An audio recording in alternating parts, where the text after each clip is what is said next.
tropeçou pelo livro Poemas Possíveis, do Saramago, em 66.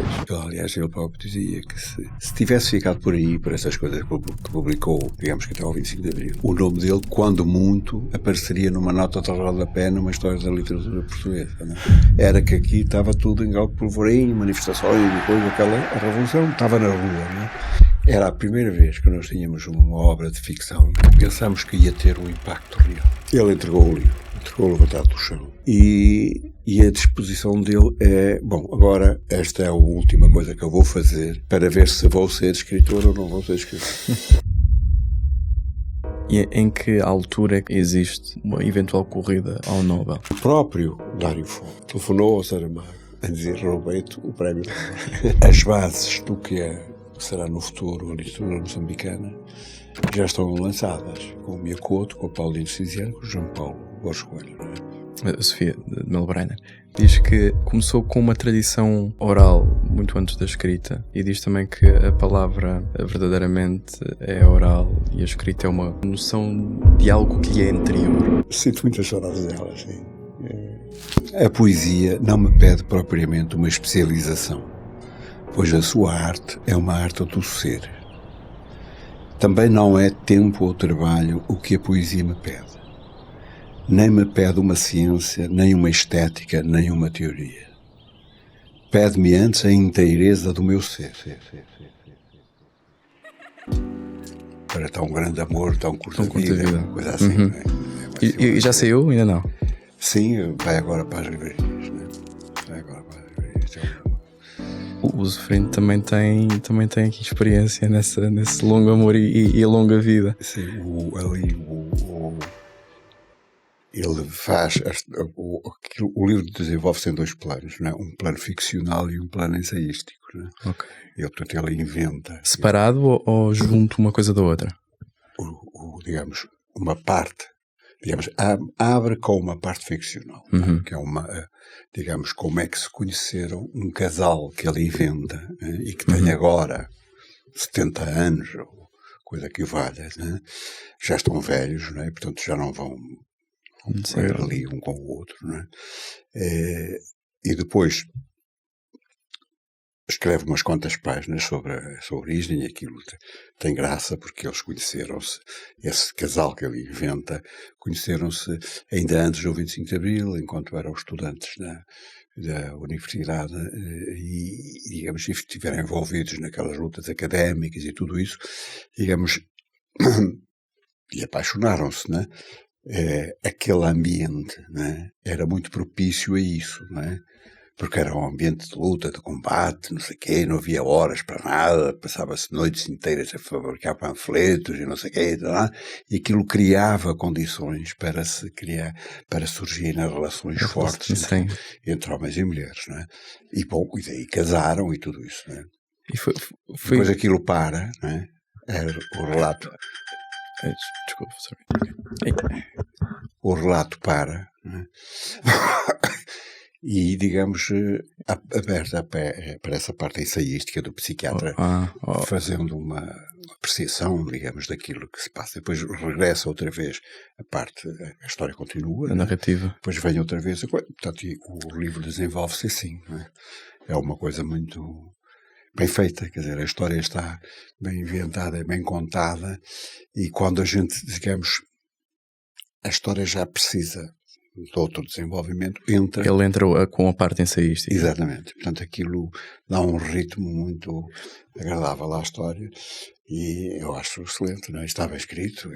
E que tipo de anotações é com um editor? Com um tipo de livro desse e com um escritor também já tão sábio como é o Daniel Sampaio?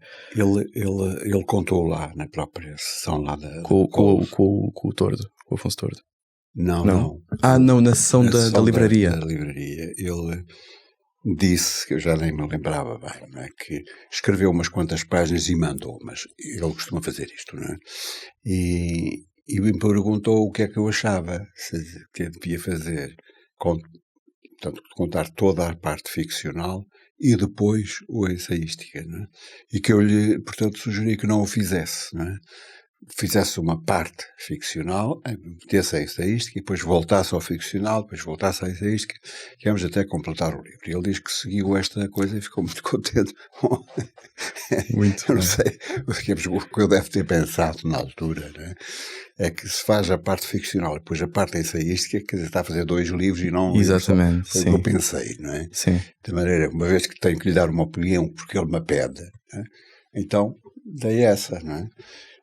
Mas aquilo funcionou bem, não é? Portanto, o livro não tem nada de artificial e, pelo contrário, não é? Portanto, está muito bem da parte ficcional, né? E está também muito bem na parte ensaística. E é mais fácil ser-se editor de textos ensaísticos ou de grandes narrativas? Digamos, nunca me coloquei perante essa questão, não é? Mas, digamos, a ensaística, em princípio, é mais simples, não é?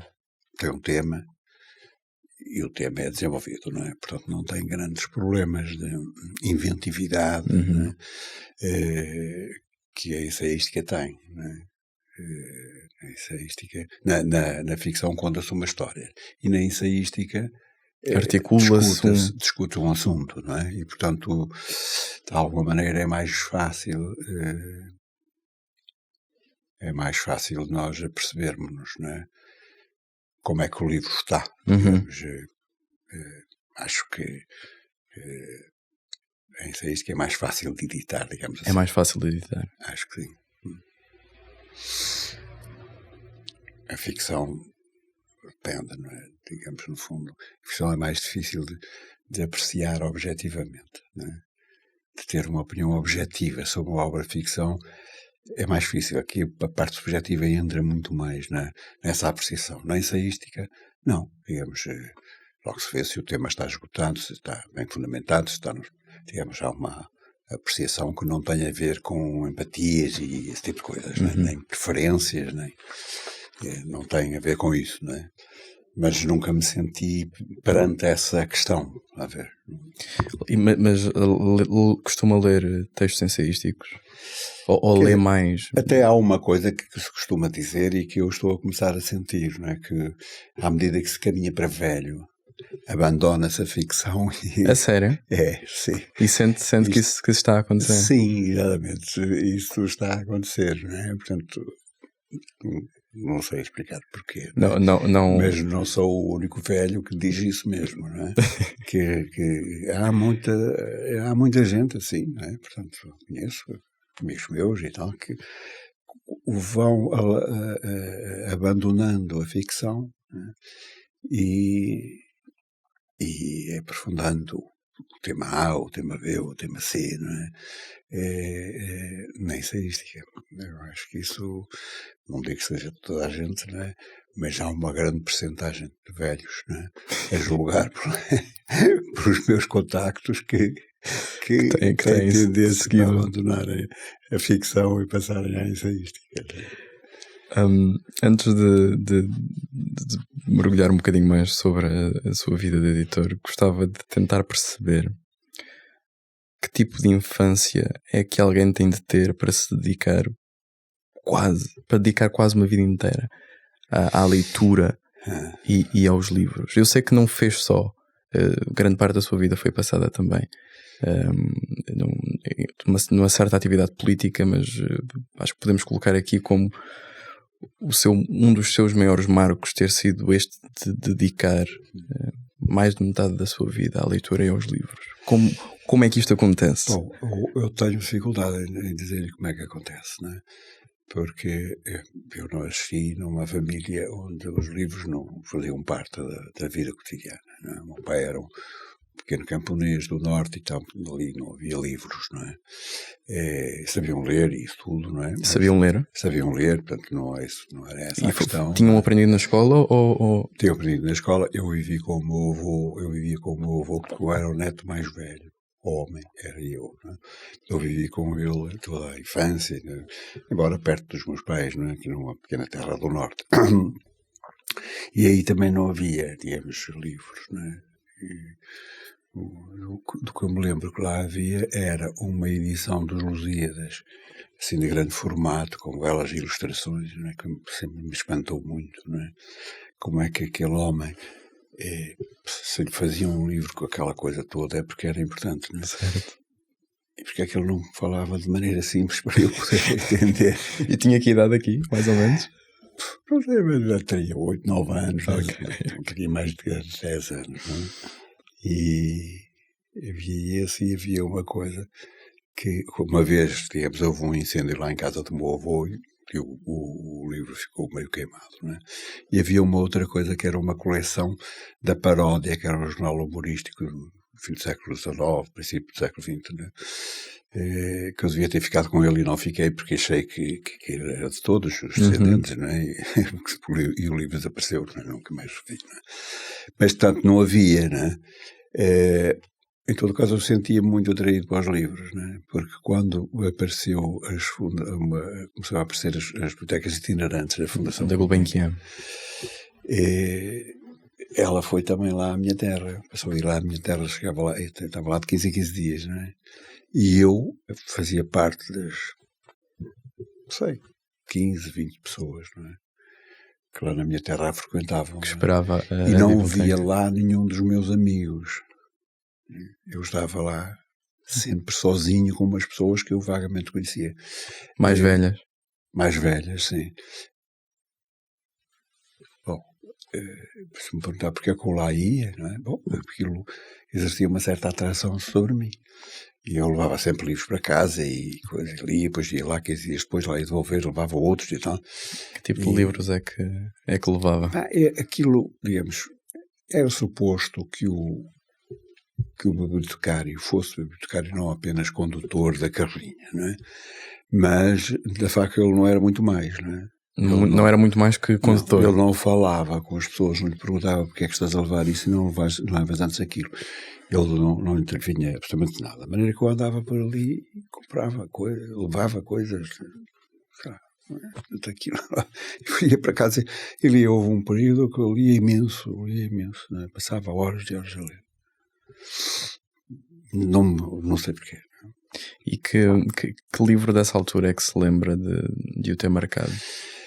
Bom, eu lembro-me sempre que, digamos, um livro que já não me lembro o título, mas é que achei aquilo tão estranho. Era não sei se era uma ficção científica ou o que era uma coisa que eu também não entendia, digamos. Eu lia e não entendia, que na realidade não ficou nada, não é? Mas transportei esta coisa, não é? Depois isto passou-se enquanto eu era estudante do liceu, não é? E depois, quer dizer, fui para o Porto, para a universidade, e nessa altura, digamos, deixei de frequentar a coisa, porque no Porto já era outra coisa, havia livrarias e havia bibliotecas, e havia a biblioteca da faculdade e tudo isso, e, digamos, e eu fui parar ao meio de gente que tinha, que lia muito, não é? Portanto, gente muito informada e, digamos, com muita consciência social e política e muito interventiva e que se interessava por tudo, não é? Fui cair ao meio de gente deste tipo, não é?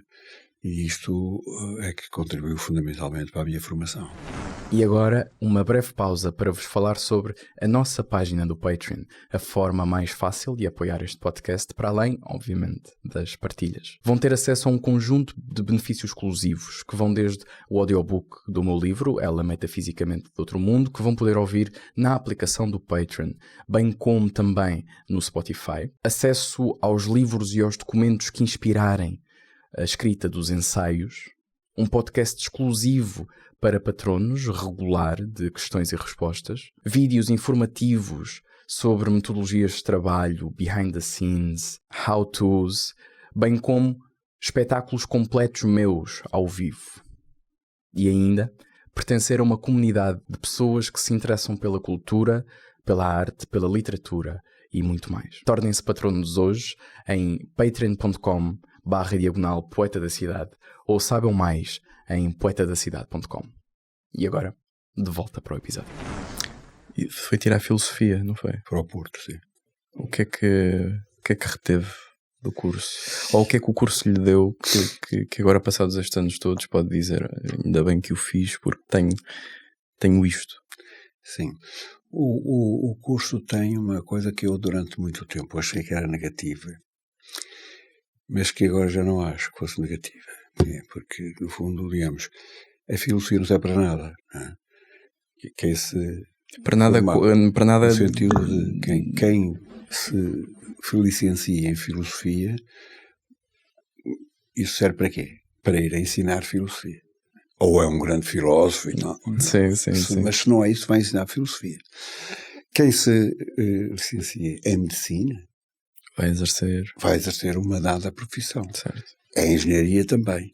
Digamos, e durante muito tempo, de algum tempo, eu de alguma maneira lamentava, quer dizer, que eu não tinha uma formação específica, não é? Para ir fazer isto ou ir fazer aquilo, não é? E sentia essa falta, não é? Mas agora realmente não sinto, digamos, o facto de eu não ser formado numa dada profissão, não é? Também me deixou mais livre. Uhum. Não é? Eu não estou preso a uma determinada coisa. Exatamente. E o facto de trabalhar como editor, de alguma maneira, é uma expressão dessa liberdade, não é? Porque como diria a Sofia, não é? Já agora, digamos, como ela dizia, a poesia não me exige uma especialização. Não é? A poesia é a minha explicação com o mundo, né? Portanto, eu também, digamos, a atividade editorial não me exige uma especificação, né? Uma profissionalização num dado ramo, né? No fundo, é a minha maneira de estar no mundo. Há uma certa semelhança, não é? Podia ser isso ou podia ser outras coisas, não é? Uhum. Acho que a filosofia dá isso, não é? Certa abertura do espírito. Embora, digamos, a filosofia que se dava lá, aquilo era muito mau. Não é? Mau? Muito mau. Os professores eram maus, não é? Eram escolhidos politicamente, não é? Eram pessoas que apoiavam o regime fascista, não é? E eram muito má qualidade, quer dizer, eles na realidade sabiam muito pouco, não é? Nós estamos a falar de Estado Novo. Exatamente, durante o Estado Novo. Exatamente, eu entrei para a faculdade no ano letivo de 62, 63 e saí em 69, não é? Portanto é aqui, anos 60, não é? Eles eram muito maus, não é? Há vários episódios que se deram. Há um que havia lá na faculdade, havia um fulano que já não tinha a nossa idade, era já um tipo maduro, casado, que era cônsul de Portugal em Vigo, né? E que achou que tinha tempo livre e foi para ali fazer filosofia. E, digamos, a gente costumava encontrar-se no café, né, ali. E então, no alto de exames, lá nos íamos juntando no café, íamos às chamadas orais, não é? Portanto, éramos, depois do exame saíamos, íamos para o café em frente, não é? Conversar como é que correu, como é que não correu. E um dia, uma da altura, chega lá um restaurante vulgar e normal, furioso, não é? E vejam lá o que aquele patife me perguntou.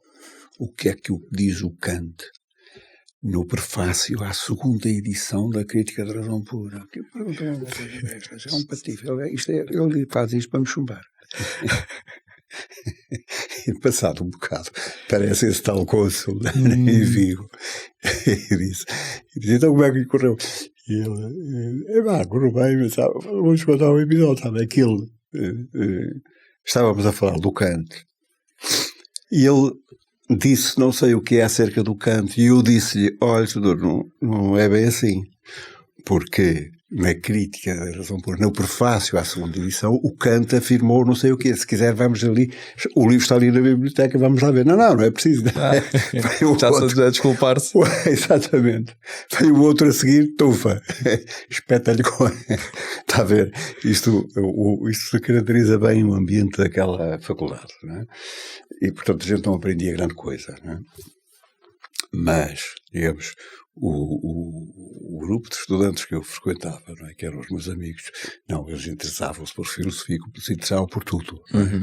E queriam saber de tudo e ter opinião sobre tudo. E, portanto, isso é que me formou, não é? Foi a partir deles que... Exatamente, foi a partir desse convívio. Desenvolveu a atividade política. Exatamente, também. A atividade política, a leitura e tudo isso, que a partir daquela altura...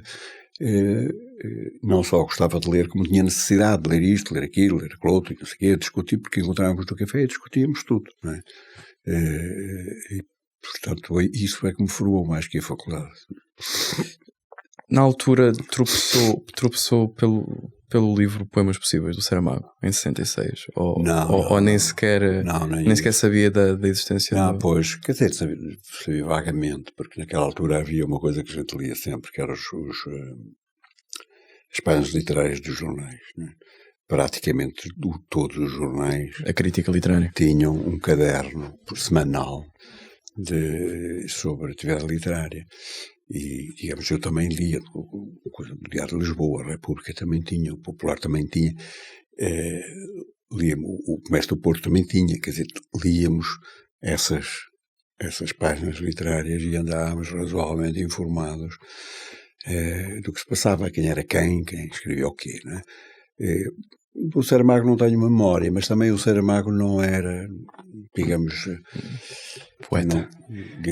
Tinha uma vaga atividade literária, bastante vaga. Na altura. Na altura, sim, anos 60, nessa altura ele era sobretudo até editor. Né? Sim. Ele trabalhou como editor nos Estudos Cor, portanto não tinha nenhuma coisa especial acerca daquilo de Saramago. Aliás, ele próprio dizia que se tivesse ficado por aí, por essas coisas que publicou, digamos que até ao 25 de Abril, né, o nome dele, quando muito, apareceria numa nota de rodapé numa história da literatura portuguesa. Né? Ele próprio tinha essa noção. A obra dele é aquilo que a gente diz hoje, a obra do Saramago começa nos anos 80. Aí começa. Como é que se depara pela Caminho? Como é que a Caminho entra? Como é que eu vou lá ter? Sim. Como é que a Caminho entra no... A Caminho que, digamos, eu trabalhei numa editora no Porto, que era a Inova. Eu acabei o curso em 1969. E nessa altura fui convidado pelo José Cruz Santos, né, que era um editor que tinha trabalhado na Portugália, aqui em Lisboa, mas depois tinha voltado para o Porto e criou ele próprio uma editora chamada Inova. E ele perguntou-me se eu não queria ir lá fazer um part-time, que era trabalhar durante a tarde. Né? E eu disse que sim. Tinha acabado de me formar, estava à espera de ir para a tropa. Né? Eu disse que sim. E passei a ir lá trabalhar e, portanto, eu ganhei experiência do que é trabalhar numa editora nessa altura. E, digamos, depois disso, quer dizer, eu deixei a atividade editorial por razões políticas.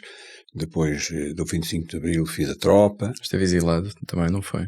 Sim, estive fora, né? Depois do 25 de Abril fui para a tropa, né? E a minha tropa era ali na Avenida Berna. Naquele sítio onde há hoje, onde são hoje as instalações da Universidade Nova. Era ali aquele edifício que há ali. E ali perto, na Avenida Santos Dumont, estava-se a formar a Editorial Caminho como editora de livros, com amigos meus dessa altura do Porto. Okay.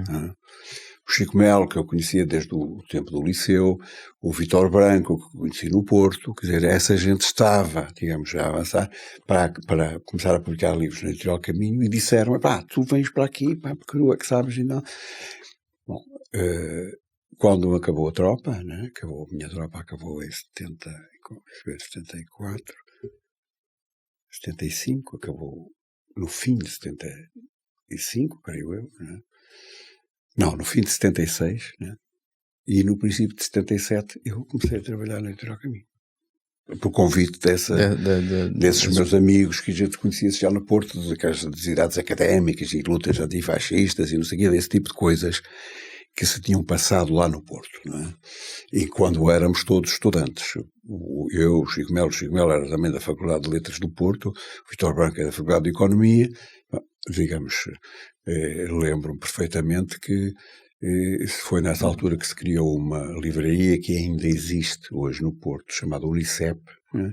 Era uma cooperativa livreira criada, digamos, o grande animador era o Vítor Branco, mas eu participei nisso, sou o sócio número 11, porque nessa altura eu ainda não tinha idade para fazer parte dos corpos gerantes, que era preciso ter 21 anos, né? Sou o sócio número 11.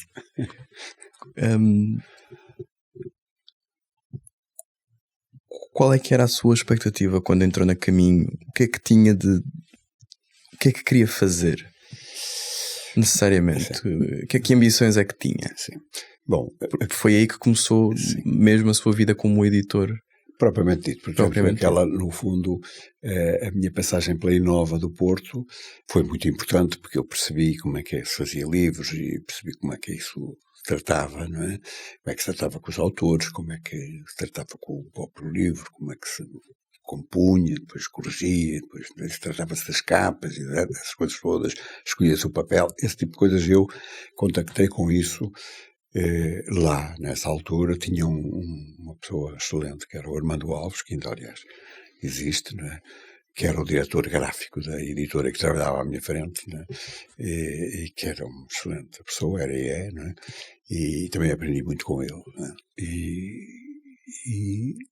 Portanto, mas isso, digamos, uma espécie de escola, não é? Isso é uma espécie de escola. Depois, quando na vida profissional, aqui, digamos, qual era a expectativa? Naquela altura, estamos em 77, portanto, 2 anos depois do 25 de Abril. Né? Portanto, as expectativas era tudo. Né? Havia um mundo para... O mundo vai ser completamente diferente e quem vai fazer esse mundo diferente somos nós. Vamos então a isso. Né? E aí eu, digamos, recuando àquela reflexão que fiz sobre o curso da filosofia não dá uma profissão. E eu sentia falta disso. Né? Como médico, como engenheiro, como economista, ganhei uma profissão. Né? Passei a ter uma profissão. Né? E o meu destino não era ir a ensinar filosofia. Mas era uma coisa que queria? Era o plano inicial, ser professor? Não tinha plano. Eu não tinha? Quer dizer, o ser professor era o destino, não é? Portanto, formados em filosofia, digamos, havia quem fizesse depois outro tipo de coisas, fazia mais um curso de não sei quê, e tentava entrar no serviço diplomático. Né? Havia assim umas coisas que não tinham nada a ver propriamente com a filosofia, porque a filosofia tem a ver com tudo e não tem a ver com nada. Né? Portanto, e aqui, digamos, de repente eu tenho uma profissão. Né? Sim. Não vou discutir, ensinar filosofia a uns miúdos, né? Portanto, não escapei a isso, que não me entusiasmava especialmente, né? E pronto, né? Portanto, foi assim. E nunca pensou fazer, no pós-25 de Abril, da atividade política uma profissão? Seguir uma vida como deputado? Isso eu não só não pensei, como recusei. Né? Porquê? Porque, na realidade, eu nunca me dei muito bem com a política, sabe? Aquilo custava-me. Eu fui militante, quer dizer, qualquer dúvida, não é? Sim, até profissional, não fazia outra coisa, não é? Mas mesmo quando eu era estudante, digamos, andava lá nas lutas académicas e tudo isso, não é? A política custava-me muito. Porquê? O que é que Um dos aspectos da política é, digamos, interpelar os outros e chamá-los à atividade política, não é? E eu tinha muita dificuldade de fazer isso. Achava que sentia-me penetrar na intimidade da pessoa, não é? E isso incomodava-me, não é? Isso incomodava-me. Portanto, andei esses anos na política, digamos, estive na clandestinidade. Pode-se até pensar, bom, é uma coisa romântica, não é? E não é romântico. Para mim não foi. Não é? Não foi. Para alguns será, mas para mim não foi. Não é? Foi mais... eu achava que devia fazer isso. Não é? Quando um camarada meu me perguntou se depois de tirar o curso e de tudo isso, não é? Eu queria ir para a clandestinidade, eu disse-lhe que ia pensar nisso, não é? E depois disse-lhe que sim, porque dizia para mim próprio, não é? O que é que eu posso argumentar para justificar uma recusa? Nada. Não posso argumentar nada. Sou um tipo livre, quer dizer, não tenho responsabilidades nenhumas, não tenho compromissos nenhuns. É só porque não me agrada a ideia, não é? Ou tenho medo, ou porque aquilo era perigoso, que a polícia existia e atuava, não é? Porque me chateia, porque tenho mais que fazer, porque depois já não posso ir ao cinema, depois já não posso não sei o quê. É por isso, isso não são motivos fortes aceitáveis, não é? Para mim próprio, não é? Portanto, disse que sim. Portanto, não disse por romantismo, vou e faço, e quando acontece, e não sei o quê, e depois assim, depois assado, e aquela vida na clandestina, e não sei o quê, não me agradava, não é? Essa perspectiva não me agradava absolutamente nada, mas fui. E o que é que fez na clandestinidade? Bom, depois aí, digamos, de alguma maneira tive sorte, não é? Porque, digamos, eu pensava, a minha ideia era essa, que ficaria cá dentro do país, clandestinamente, não é? Portanto, organizar a luta e tudo isso, não é? Mas não. Depois mandaram-me para uma rádio do PCP, não é? Que existia, emitia a partir de Bucareste, não é? E eu fui para lá. Né? Bom, aí perigos não tinha, né? Porque aí não tinha perigo. Né? O governo era comunista nessa altura, sim, era um governo comunista, não é? E portanto aí não tinha perigo nenhum, não é? E era uma vida tranquila, por sinal era demasiado tranquila. A gente vivia ali como uma espécie de bolha, né? Fazíamos os programas, a rádio transmitia blocos de meia hora, né? Falando de vários assuntos, tudo atividade política, né? E portanto, gravávamos uma fita, né? com essa meia hora de programa político, e depois era transmitido, né? Em ondas curtas, para se ouvir aqui, né? E era transmitido lá a partir de Bucareste, né? Foi isso que eu fiz. Como é que tinham notícias de Portugal? Tínhamos notícias, digamos, ouvíamos a emissora nacional, nessa altura, recebíamos com atraso os jornais, tínhamos acesso aos telegramas das agências de notícias. Era isso que tínhamos. E alguma vez aí havia uma coisa também importante, que eram informações que corriam dentro do partido e que também nos chegavam a Bucareste. Sim. E alguma vez sentiu uma certa inação por estar tão longe? Ver os seus colegas, se calhar outros amigos militantes a batalharem em Portugal e fazerem mudança aqui e sentir-se quase separado desta luta. Exatamente, né? A gente sentia-se um bocado lá excluídos dela. É que certo que estávamos a intervir nela, né? Sim. Mas eu sempre fui um bocado cético. Não acerca da importância da luta contra o fascismo, para a libertação do país, não sobre isso, né?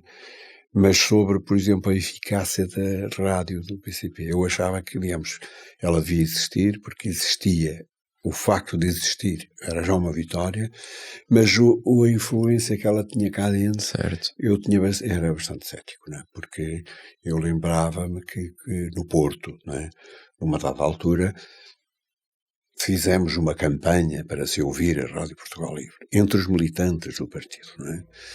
Eu até comprei um rádio de pilhas para ouvir a Rádio Portugal Livre, está a ver? Porque até nem tinha um rádio, nem rádio tinha, não é?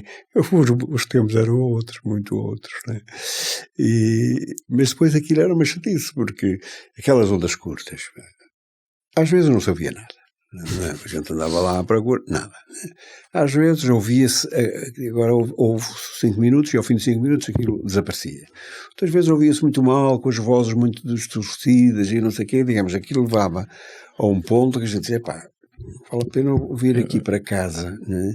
Para ouvir aquilo transmitir, um dos períodos de transmissão era da meia-noite, era à 00:30, à 1h da manhã, que vale a pena eu vir aqui para casa para ouvir, cheguei aqui e não ouço nada. Exato. Portanto, eu tinha uma ideia bastante... era uma ideia bastante cética, muito ceticismo em relação... Mas achava que sim, o facto de existir e ter ali aquela voz e tal, já era uma coisa importante, e havia gente que ouvia, de vez em quando conseguia-se ouvir e tal. Isso era importante, não é?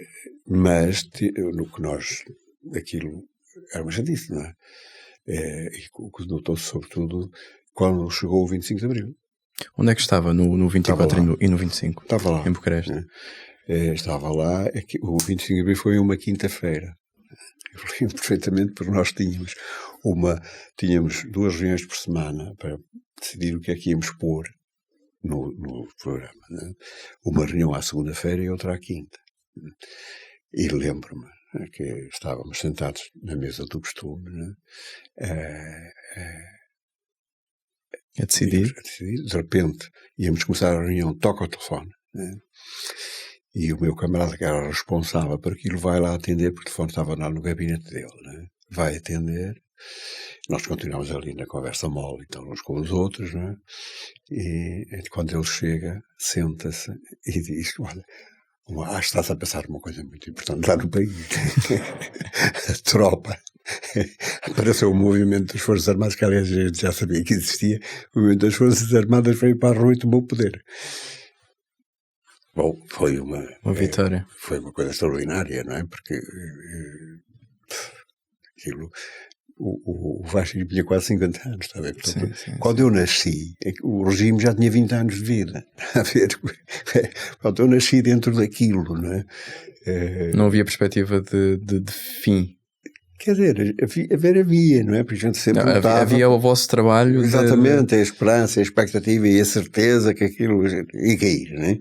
Agora, os anos passavam, eu recordo-me que nesse ano, quando foi do golpe das Caldas, acho que foi isso, não é? Eu e um outro camarada meu que lá estava, que já morreu, não é? Discutimos uma noite, por exemplo, depois às vezes passava lá muitas horas, assim, quando é que vai cair o regime, não é? E nós chegámos os dois à conclusão, não é? De que, digamos, não seria nesse Natal, não é? No Natal desse ano, mas no Natal do ano seguinte, nós já estaríamos em casa, já não existia fascismo. E até dissemos lá ao responsável: olha que gente. E ele disse: não se metam com isso, porque depois vocês metem isso na cabeça. Pois quando chega a altura não acontece nada. Vocês ficam... mas de facto é que estava na iminência de cair, não é?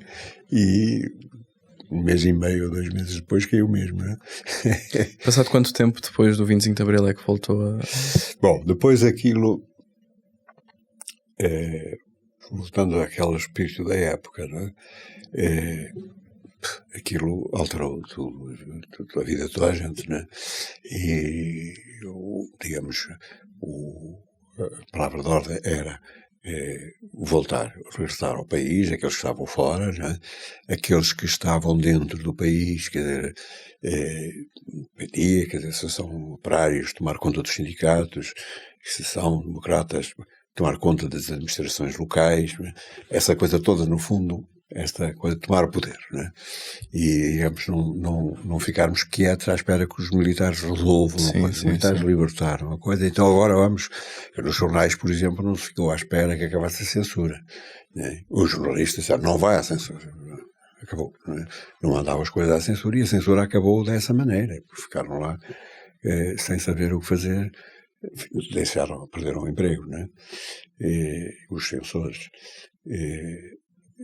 E nós ali, os que lá ficaram, né?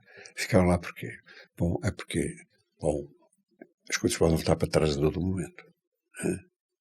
Não se sabia o que é que ia acontecer, não é? E então, deixa estar aí, né? A palavra de ordem era: aquelas tipografias clandestinas que existiam continuam, né? Deixa estar onde está. Não vá ao diabo de selos. Não vá ao diabo de selos. E depois é preciso outra vez retomar a clandestinidade e, digamos, e importa não perder essas posições. E também lá em relação à rádio, a mesma coisa. pronto, aguentem-se, né? Depois começou a vir, alguns militantes começaram a vir para o país, né? Fiquei lá eu, mas a minha mulher na altura e mais uma outra camarada que era casada lá com um romeno, e mais quem? E esse outro camarada com quem eu tinha discutido e tínhamos concluído que no Natal seguinte já estaríamos em casa. Então ficámos os dois, não é? E então aquilo era um pouco surreal, não é?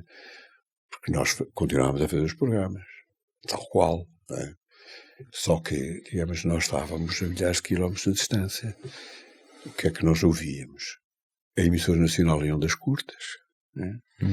Os jornais que chegavam 3 ou 4 dias depois de saírem, né? Os noticiários, digamos, das agências de notícias, da France Press e tal, e ouvíamos a Rádio França Internacional, ouvíamos a BBC, ouvíamos assim umas rádios, e era a informação que a gente tinha, né? Era uma coisa muito complicada, não é? Eu lembro-me que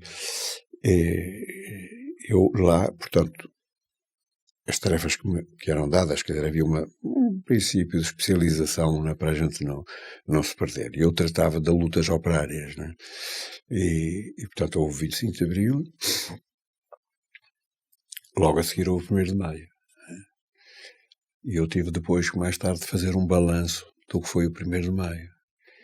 E estava já a escrever, sem grande informação, quando chegam os jornais, eu fui ver aquela coisa do que foi o 1º de Maio, a seguir ao 25 de Abril. Não sei como é que eu resolvi aquilo, mas a gente, sei lá, pai, numa hora, resumi aquela treta toda, né? Mas quer dizer, está a ver, digamos, nós estávamos longe daquilo, estávamos a imaginar qual era o espírito, né? Mas não era fácil, né? Não era nada fácil, né?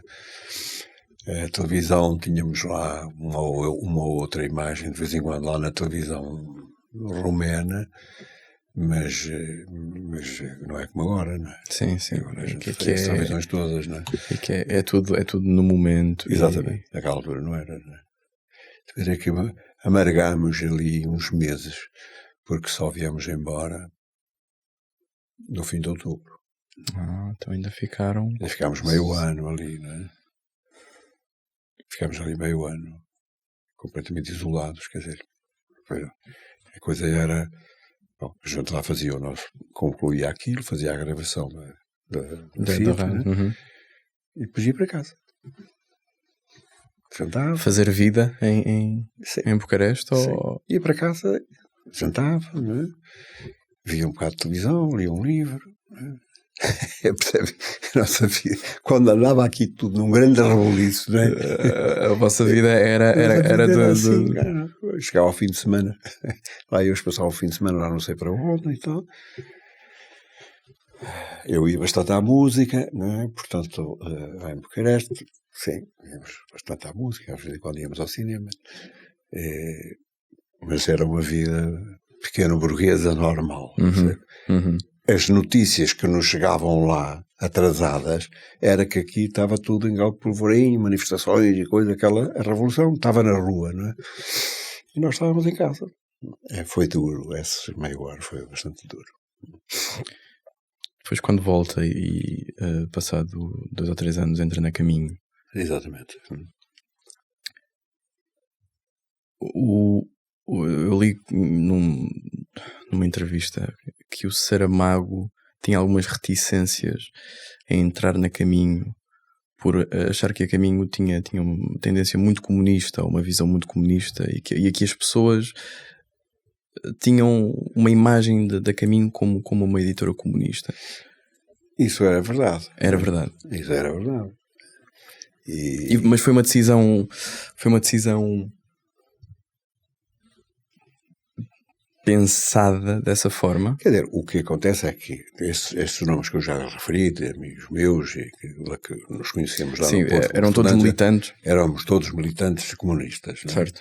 E pensávamos sempre assim. né? No que estávamos a fazer, pensávamos assim, então vamos lá embora fazer. Havia aquela hipótese de trabalharmos, fazer livros na Editorial Caminho, essa hipótese havia, real, então vamos começar a fazer.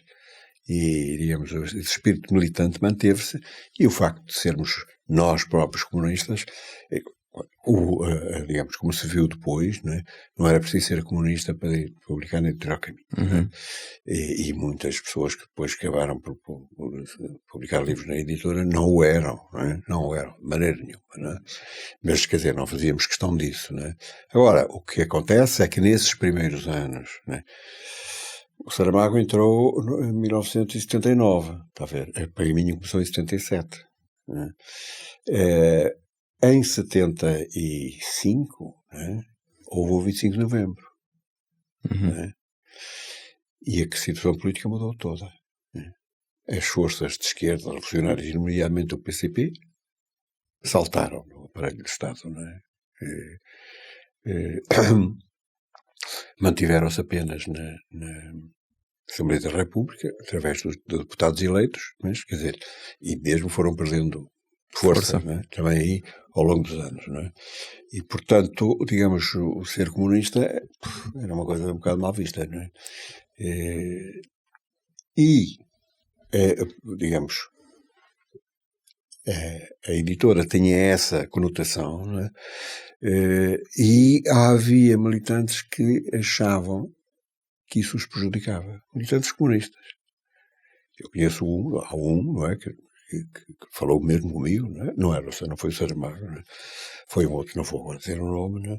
Que me disse mesmo, numa dada altura, que ele tinha um livro que ele achava muito importante na bibliografia dele, e disse-me, desculparás, mas eu vou procurar outra editora, porque quero ver se isto, digamos, se a crítica me acolhe com benevolência, porque este livro é muito importante para mim.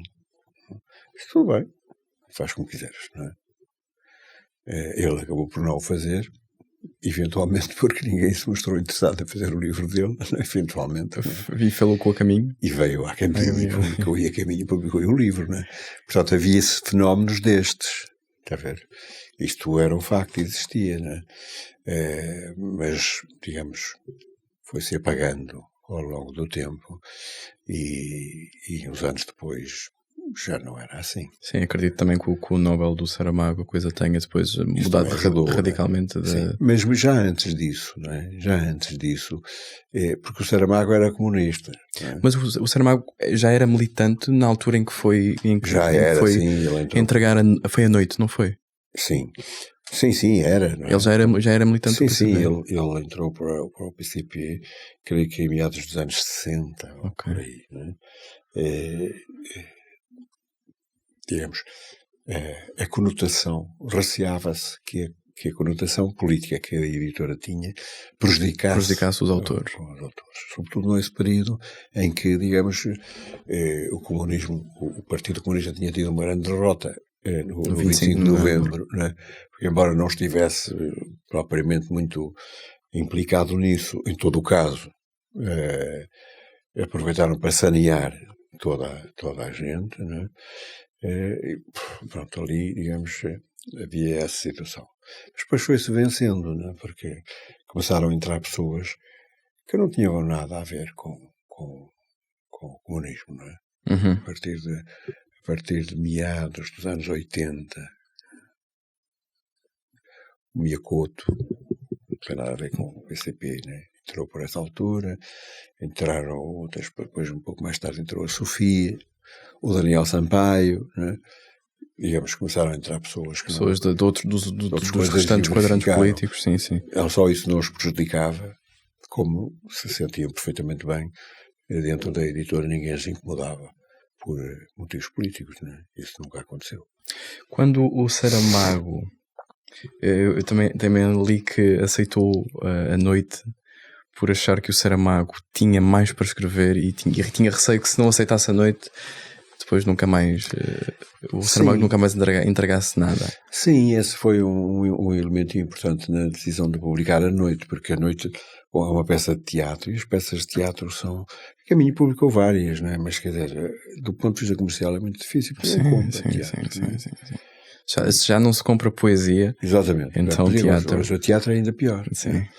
E depois tem ainda uma outra coisa, que não há muitos grupos amadores, né? Que de vez em quando decidem fazer isto, decidem fazer aquilo.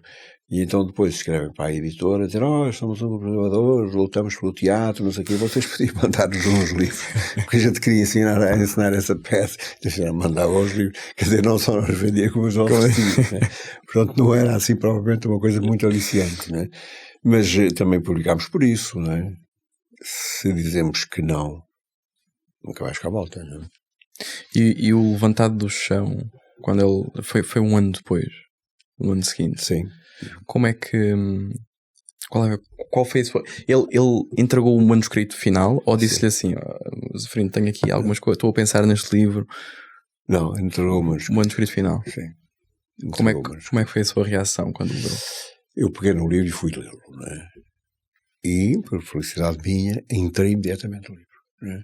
Aquela frase que eu já não me lembro como é que era, paisagem, o que mais há no mundo é paisagem, uma coisa assim, não é? E comecei a ler e digamos, comecei a ler para mim próprio, não é? Como se estivesse a ler para mim próprio, que é uma coisa que eu faço com frequência, não é? E consegui captar a musicalidade do livro e o ritmo do livro, não é? E então, quando a gente consegue captar isto num livro do Saramago, aquilo vai ler por ali fora com o maior dos prazeres, não é? E segue aquela coisa e aqueles saltos para trás e para a frente que ele dá, a gente, digamos, aquilo está bem, tudo está bem localizado. As curvas, quando o texto dá uma curva perigosa porque volta para trás, aquilo está bem sinalizado, não é? E digamos, e eu consegui perceber-me desses sinais e fiquei fascinado com o livro, não é? Era a primeira vez que nós tínhamos uma obra de ficção que pensámos que ia ter um impacto real, não é? E até decidimos fazer. Na Caminho. E no panorama literário. Sim, no panorama literário. É uma coisa diferente e que vai ter, de facto, um grande impacto, não é? Porque isto é uma coisa de grande qualidade. Achei eu, não é? E disse, Vítor Branco, não é? E lá os outros meus camaradas, e bem, isto a gente vai fazer um esforço comercial nisto, não é? Porque o livro é muito bom e isto vai funcionar muito bem.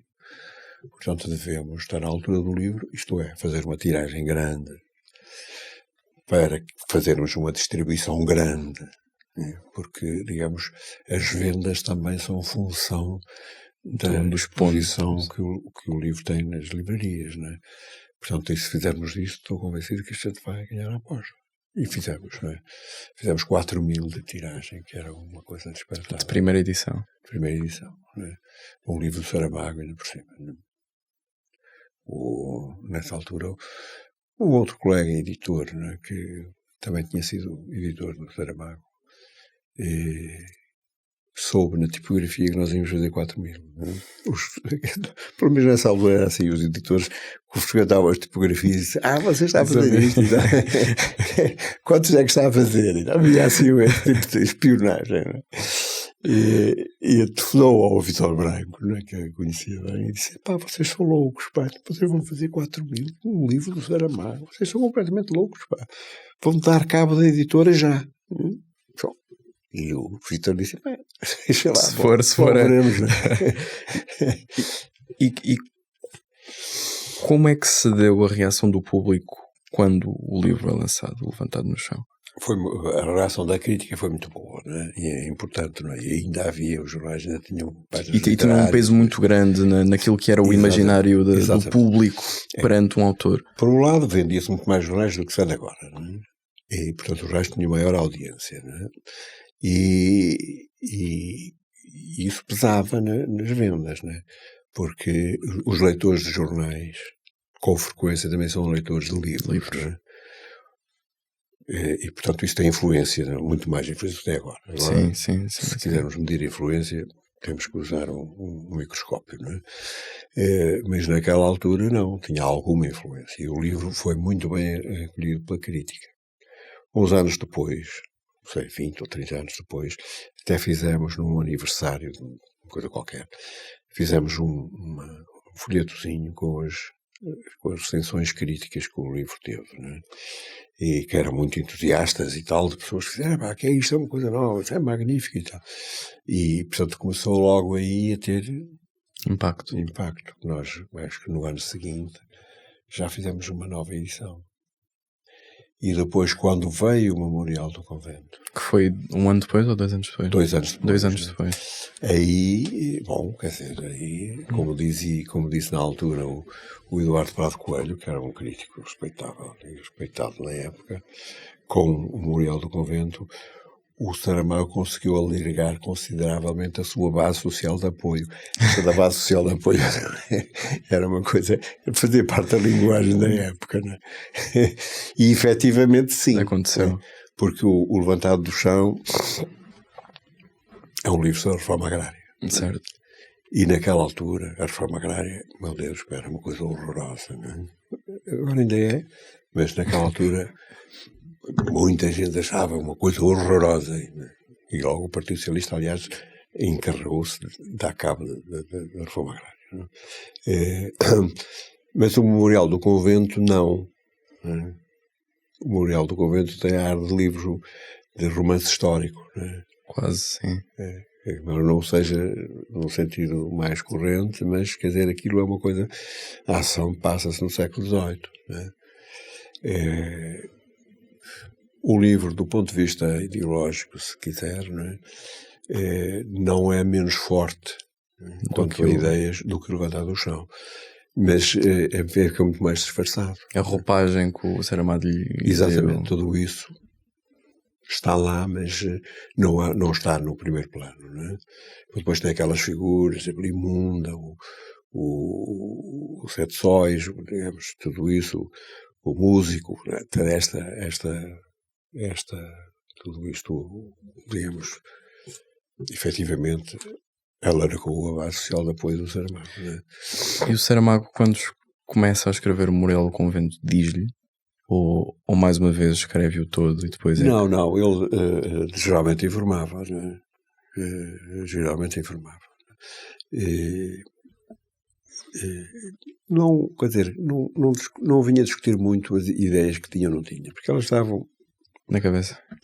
Estavam, digamos, a aboborar, não é? Como por vezes se diz, não é? E, portanto, ele tinha dificuldade, como muita gente tem, de ir conversar acerca de ideias vagas que tem na cabeça, não é? Porque são ideias vagas e quando a ideia se fixava, não é? Frequentemente ele dizia, olha, este ano, ao ano, tens livro, não é? Até ao verão, eu entrego o original. E geralmente cumpria religiosamente. Ele era muito profissional, né, no trabalho. Portanto, nesta altura, o Memorial do Convento sai. O Saramago tem...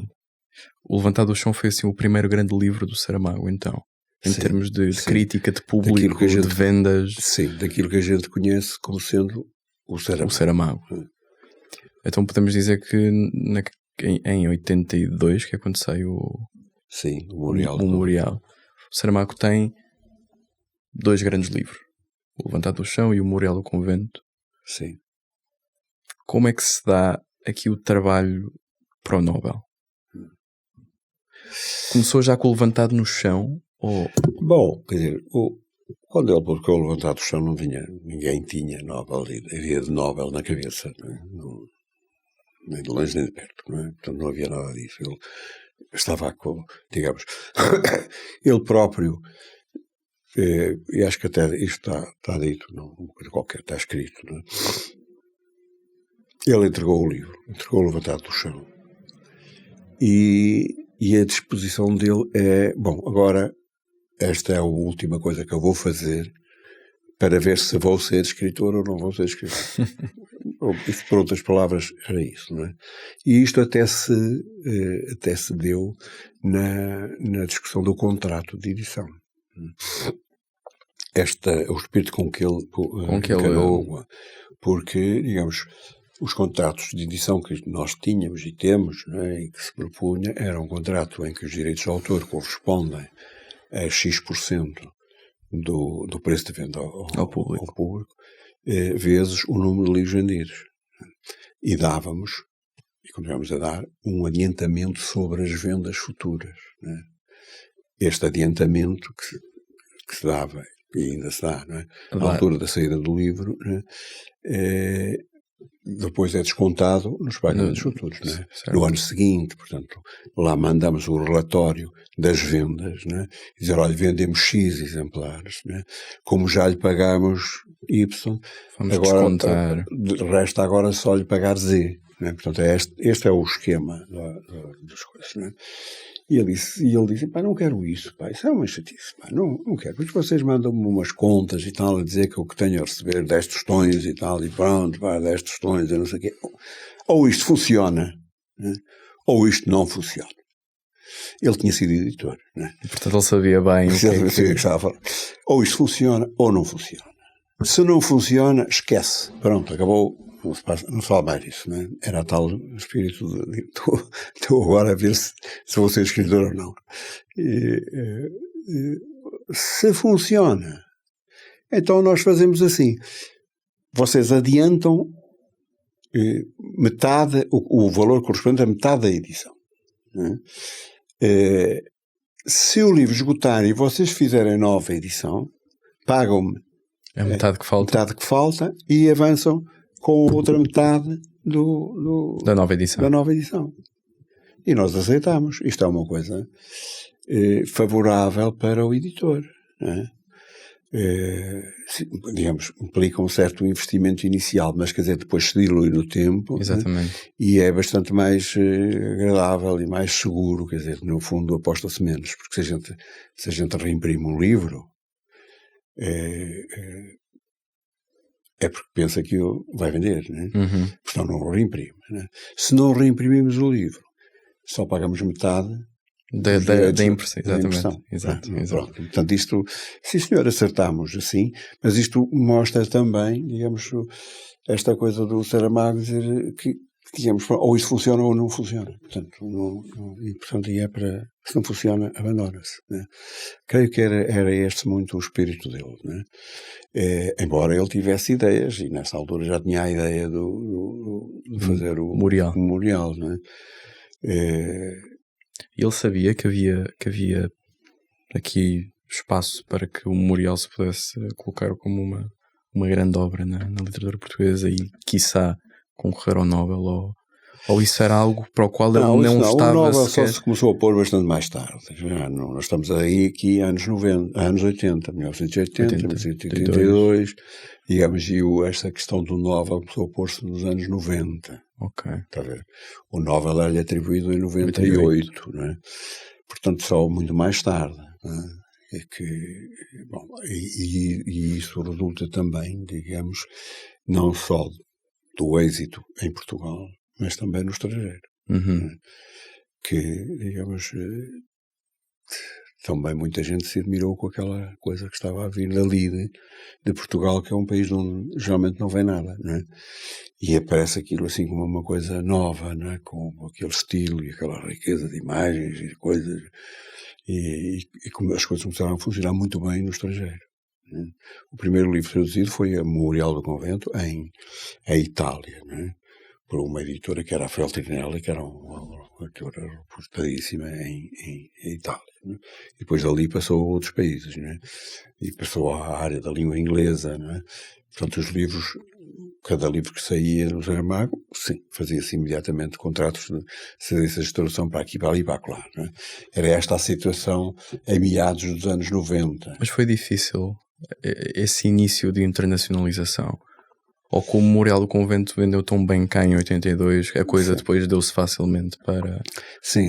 Depois, a partir daí começou a ser relativamente fácil ceder direitos de tradução. Saiu para aí, saiu para o Brasil, também começaram as coisas a funcionar muito bem, né? E depois a espalhar-se por ali, por França, por Alemanha, por Inglaterra, até começou começou a constar que havia um grande escritor português, vamos lá ver o que é, e isso começou a facilitar muito a venda dos direitos, a tal ponto que até era possível escolher editoras. Sim, esta é melhor que aquela, né? Isso é uma escolha que recai sobre si? Ou é uma escolha que recai sobre... Não, sobre... ele tinha uma agente literária, não é? Teve sempre, não é? As coisas passavam, era a agente literária dele e nossa, não é? As coisas passavam por aí, ela era uma mulher, não é? Portanto, fazia a sua prospecção, e lá ia por seus contactos e tudo isso, e depois perguntava, acho que devemos ceder para aqui, eu acho que devemos ceder para lá, nas condições A, B e C. De um modo geral, aceitava-se, acho que nunca houve assim ela era uma mulher muito competente e muito inteligente e muito capaz, não é? E o Saramago foi essa agente tinha sido agente do Saramago já desde o Levantado do Chão? Foi algo ou alguém que apareceu pós este sucesso do Levantado e do Memorial aqui em Portugal? Ela falava bem em português, né? E conhecia bastante bem a literatura brasileira e a portuguesa. Né? Aliás, ela ensinava na Universidade de Frankfurt, ensinava essa matéria. Né? Ela começou a trabalhar como agente com um americano chamado Thomas Colchi. Eles fizeram... No fundo, ela trabalhava para o Thomas Colchi, né? Nestas alturas, a final dos anos 80, por aí. Né? E, digamos, o Thomas Colchi passou a ser, era um agente conhecido, como a Carmen Balcells recusou representar o Saramago. Né? Não acreditava naquilo, né? Acontece, não é? Bom, depois o Colchi também, ele conhecia bastante bem, sobretudo o Brasil, né? Aceitou representá-lo e começou ele próprio, com essa alemã chamada Raigud Merten, começaram eles próprios a vender. Numa dada altura separaram-se, decidiram cada um ficar com a sua própria empresa. Uhum. Digamos, e os autores que eram representados por Colchi tiveram que optar entre o Lobo Antunes, por exemplo, optou por Thomas Colchi, né? O Saramago optou pela senhora Mertin, alemã, né? E portanto, pronto, e ela então começou trabalhando nisto, né? Como é que eles foram atraídos digamos, pelo sucesso de vendas e de crítica que o Saramago estava a ter em Portugal. As críticas eram sempre muito favoráveis, digamos, entusiásticas até, né? Como eles conheciam e estavam a par do que se passava aqui, uma coisa que se vende muito em Portugal, provavelmente também se vende muito noutros países. Em China, não é? E como é que se dá, então, o Saramago vai publicando vários romances? E em que altura é que tanto o Zeferino como o Saramago começam a perceber que se calhar existe aqui uma eventual corrida ao Nobel? Quer dizer, começa-se a perceber, acho que no princípio dos anos 90. Né? Em relação ao Nobel sempre se fala, né? Quem é que vai ganhar o Nobel? Sim. Este ano até nem acho que é agora dia... É agora, sim. É sim. 13? Não, deve ser antes. É 5? 5, é uma coisa assim, sim. Deve ser o dia 5. É logo ali a primeira quinta-feira, que não sei o que, Isto tem assim umas regras, né? E então, quer dizer, numa dada alta sempre se fala, será fulano? E há sempre parece sempre uma lista de possíveis candidatos. Não. Às vezes não ganha ninguém dessa lista, não é? É outra coisa qualquer. E, portanto, e com este êxito nacional e internacional do Saramago, junto com uma outra coisa, que era uma coisa antiga que nós tínhamos, que era uma aspiração a que um dia um escritor português ganhasse o Prémio Nobel. Era uma coisa que existe, que eu saiba, pelo menos desde os anos 30 do século XX. É uma coisa muito antiga. Não é?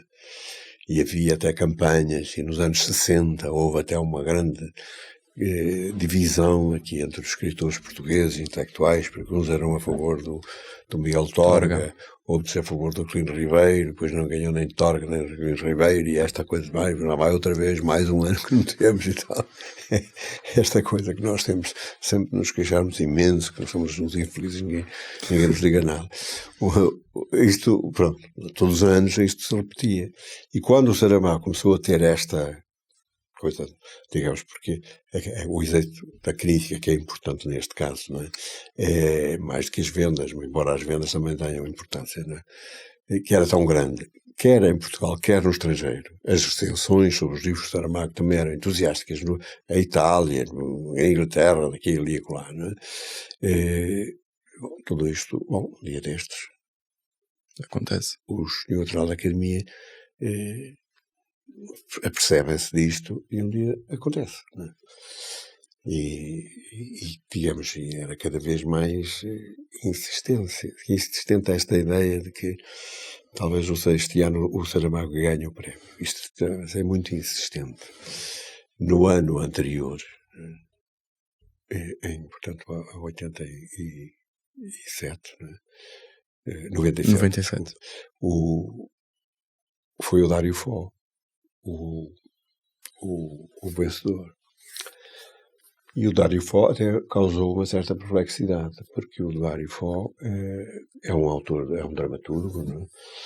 E não é comum um dramaturgo ganhar o Prémio Nobel, vai mais para ficcionistas e ainda por cima o teatro do Dário Fo não é como, por exemplo, o teatro do Shakespeare, né? Em que a força literária do texto tem muita importância, né? Ali não, é um teatro mesmo mais pobre deste ponto de vista, mas tem êxito é posto no palco, não quando se lê, né? E o próprio Dário Fo telefonou ao Saramago a dizer: roubei-te o prémio Nobel. Está a ver? Portanto, a coisa chegava a este ponto, né? E no ano seguinte lá lhe deram o prémio, né? Como é que foi sentir, falou agora de que havia desde pelo menos 1930 este sentimento português de que já fazia falta um Nobel em Portugal.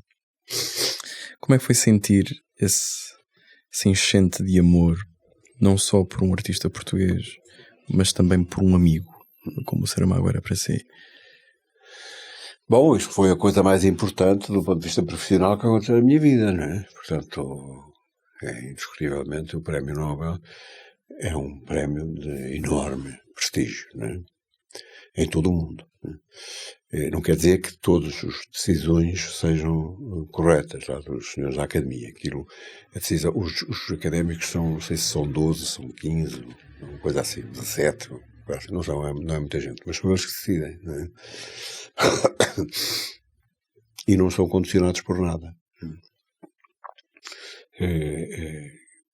Digamos, e o prémio, digamos, tem desde sempre, né? Tem essa enorme repercussão em todo o mundo, né? Mobiliza muitas atenções e muita coisa, né? E portanto, digamos, ainda por cima, sendo português, né? E há tantas décadas que aspirávamos a esta glória que nunca mais vinha, e de repente veio. Não é? E veio, no que me diz respeito, não é?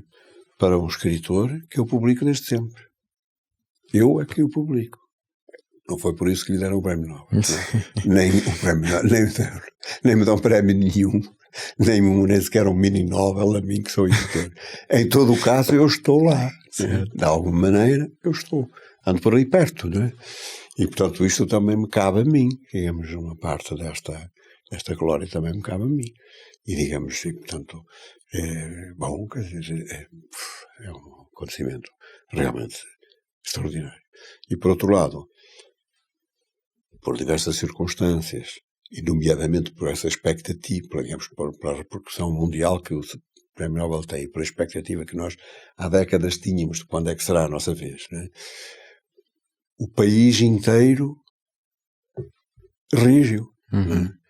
Digamos, aquilo foi, digamos, o próprio Saramago dizia que, por essa altura, né, com esta notícia, nós crescemos mais uns centímetros, ficámos um bocadinho mais altos, né? E todos, acho eu, não, tirando umas pessoas, quer dizer, que amargas, e são, no fundo, já eram inimigas do Saramago, né? E toda a gente se sentiu feliz com esta coisa, não é? Tivemos depois essa experiência viva com o conjunto de iniciativas que fizemos aqui, depois da atribuição do Prémio Nobel, e que foram sempre coisas que tinham multidões e multidões, não é? Entre o outubro, não é? O princípio de outubro, que foi divulgada a notícia, até ao Natal, nós vivemos atrapalhados, não é? Porque a procura dos livros multiplicou-se por não sei quantas vezes, né? E nós, portanto, o princípio de outubro e o Natal, deveremos ter vendido pelo menos uns 300 mil exemplares de livros do Saramago. 3, 4 meses. Sim. Toda a gente correu a ter um livro do Saramago, que já agora iam comprar aquele que nunca tinham comprado, mas que tinham na cabeça, e outros que não tinham. Tirando os milhões traduzidos. Provavelmente, lá sim, fora. tirando isso depois que aquilo, a popularidade dele, digamos, o prestígio dele, em muitos países já era real, mas aqui com o Prémio Nobel consolidou-se e tornou-se muito mais. Então apareceram pedidos de coisas dos países mais recônditos. Sério? Sim. Da Síria, daqui e dali, lá começou-se a fazer contratos para esses países, né, de quem geralmente não se fala, ou quando se fala é por maus motivos. Né? Passado alguns anos, e eu percebo que se não quiser falar sobre isto, está à vontade, não precisa. Mas o que é que levou à saída do Saramago da Caminho? Por parte dos herdeiros. Quer dizer, quem saiu do Saramago, quem saiu da Caminho não foi o Saramago. Saramago. Sim, foram os herdeiros do Saramago, falar em geral, não é? Porque acharam que noutra editora iriam ter melhores condições materiais com a cedência dos direitos. E foi grosso modo, foi isto que se passou. E como é que recebeu o Zafirino esta... Quer dizer, eu recebi com algum desgosto, mas também eu, digamos, não me deixo entrar muito nesse tipo de sentimentos. Não é? Fui editor do Saramago entre 1979, em que ele era praticamente pouco mais que desconhecido, né? E só era conhecido por causa dos editoriais que publicaram o Diário de Notícias, né? Entre esse ano e a morte dele, né? O problema, isto está feito, né? Sim. Isto está feito. Ele morreu, não vai fazer mais livro nenhum, né? E, portanto, isto pertence ao passado, de facto. Agora, o que há a fazer agora é reproduzir aquilo que já foi feito e, digamos, sim, fazer alguma atividade que mantenha, digamos, o Saramago vivo nas nossas... Ele criou a Fundação José Saramago. Exatamente. Do qual o Zafirino também fez parte. Também fiz parte, né? Depois afastei-me um bocado, porque, digamos, eu fui o editor do Saramago, né? E agora já não sou, né? Pronto, aquilo fechou, acabou, acho muito bem, quer dizer, tento acompanhar e ver o que fazem e o que não fazem, acho que têm uma atividade notável e isso sem qualquer espécie de dúvida, mas eu acho que não me sentiria bem, digamos, a prolongar uma coisa da qual já não faço parte, de facto, como editor. E como continuo a ser editor, acho que o melhor era afastar-me dessa realidade que pertence ao passado. Já fiz o que tinha a fazer. Há outras coisas para fazer. Há mais autores, não é? Há outras coisas para fazer e eu estou muito interessado em continuar essa minha atividade e ocupar-me dos escritores que publico. E sentia que o Saramago tirava-lhe muito tempo dessa outra... Da vertente de se entregar a outros autores? Sim, tira, não é? Porque aquilo, todas as coisas que fazem lá, a Fundação, tudo aquilo é muito trabalhoso, não é? Sim. E portanto, exige muita disponibilidade. Mas está lá a Pilar, não é? Viúva do Saramago, e ela é muito ativa, é muito coisa, e faz perfeitamente esse papel. Em que ano é que conhece a Sofia? Bom, tenho que consultar aqui, mas eu acho que é princípio dos anos 90, salvo erro. Deixa-me lá ver aqui.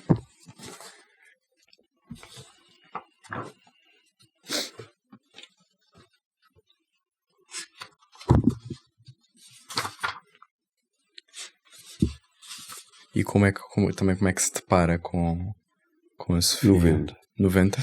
Não, é um bocadinho antes, né? Porque a primeira coisa que eu publiquei da Sofia é uma antologia de poesia organizada por ela, né? Chamada O Meu Primeiro Livro de Poesia, que era um livro de difusão da poesia, sobretudo entre jovens, e aquilo, portanto, tem poetas de língua portuguesa, e ela não se excluiu-se ela própria, não tem poemas dela, né? Mas depois, o primeiro volume da obra poética, que da edição em 3 volumes, saiu em 1990. Portanto, eu devo a ter conhecido em 88, 89, por aí. Como é que isso se sucedeu? Isso sucedeu, assim, numa inspiração momentânea, que eu fui convidado, como era regularmente convidado, e muita gente era, né, para uma recepção na Embaixada de França no dia 14 de julho, que é a data da Revolução Francesa, né? Ou a data da tomada da Bastilha. Né? E estava lá, e ela estava a falar com o Almeida Faria, né? E eu fui cumprimentar o Almeida Faria, que eu publicava nessa altura, e ele, olha, é o meu editor, fulano, e tal. Ah, como está, e tal.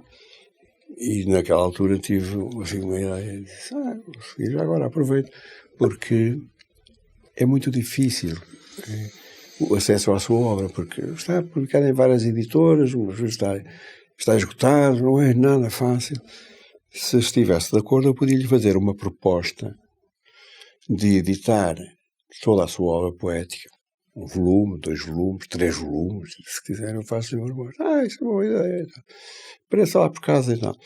Então lá fui, lá por casa, não é? Peguei, comprei, arranjei, quer dizer, todos os livros, não é? E lá concebi uma coisa em 3 volumes, não é? E que ela aceitou. Não é? Foi assim que começou, portanto, em 89, 90, começou por aí. A Sofia de Melbrenner diz que começou com uma tradição oral muito antes da escrita. E diz também que a palavra verdadeiramente é oral e a escrita é uma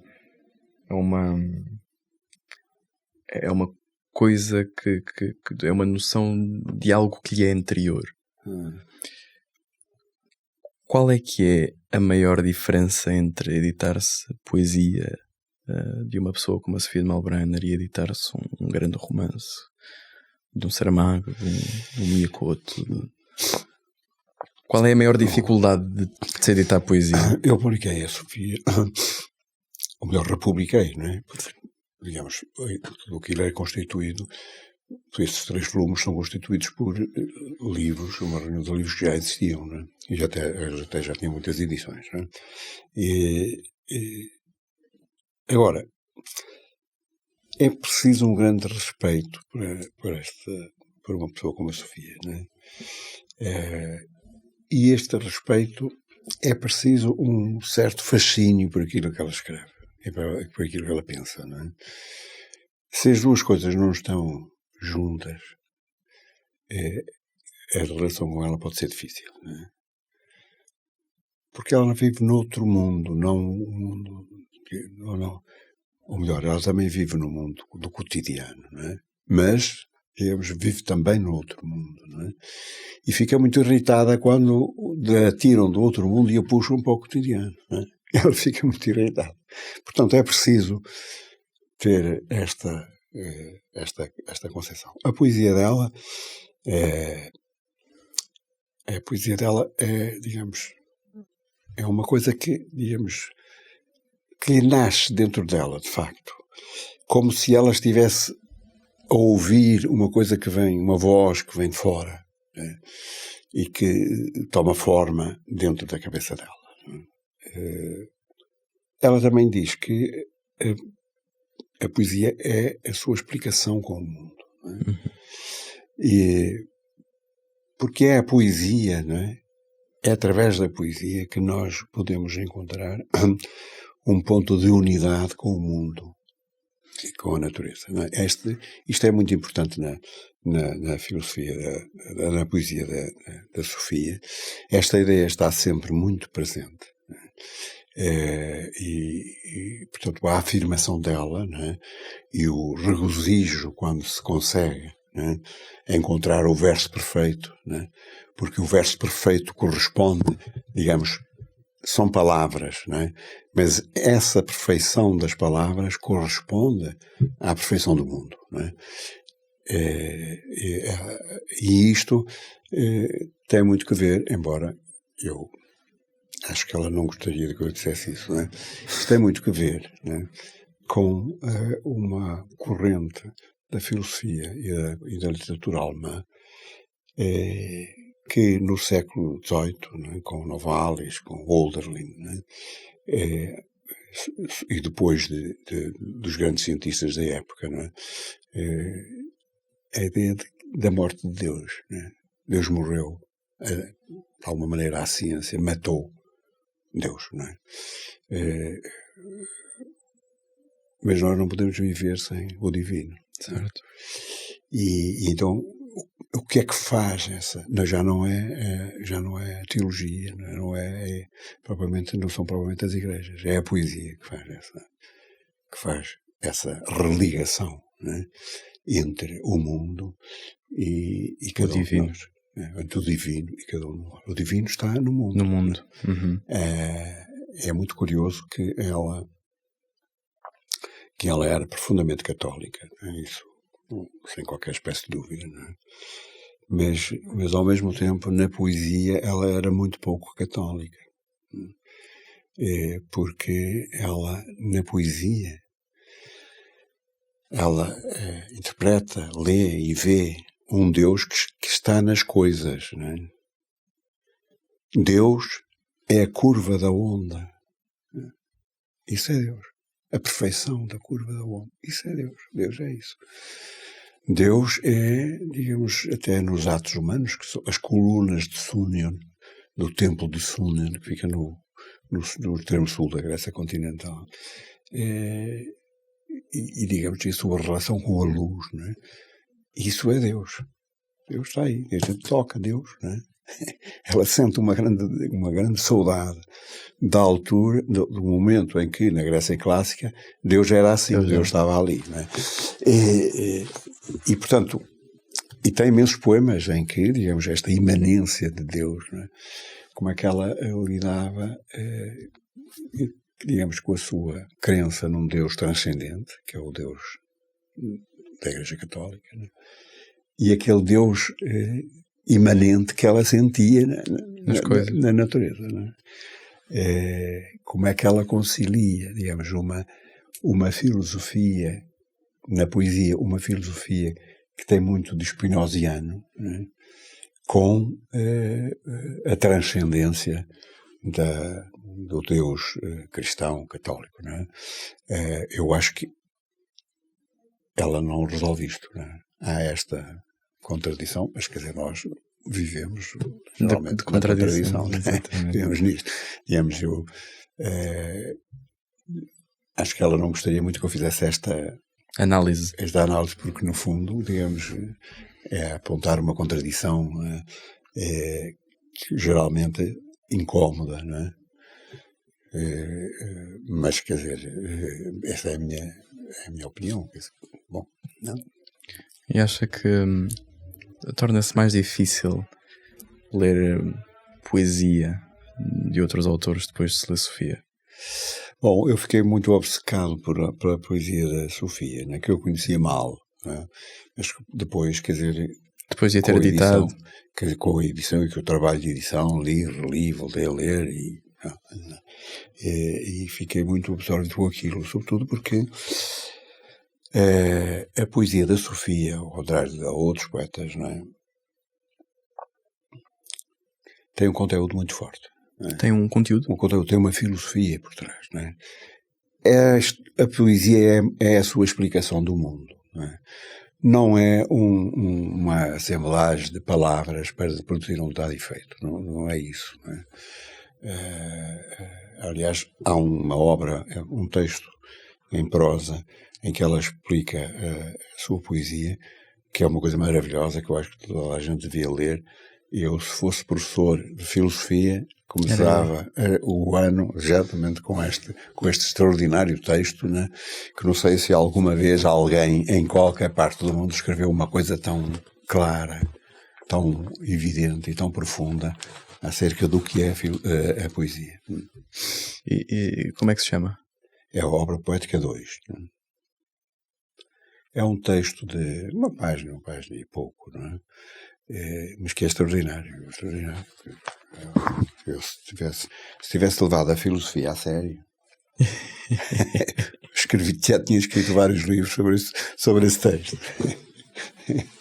Mas então não se tornou mais difícil encontrar beleza nos versos de outros depois de se ler Sofia? Bom, cada um tem a sua própria voz, não é? Portanto, eu, digamos, aqui na Sofia encontrei isso, não é? Como encontrei uma filosofia por trás, uma filosofia da vida e do mundo, não é?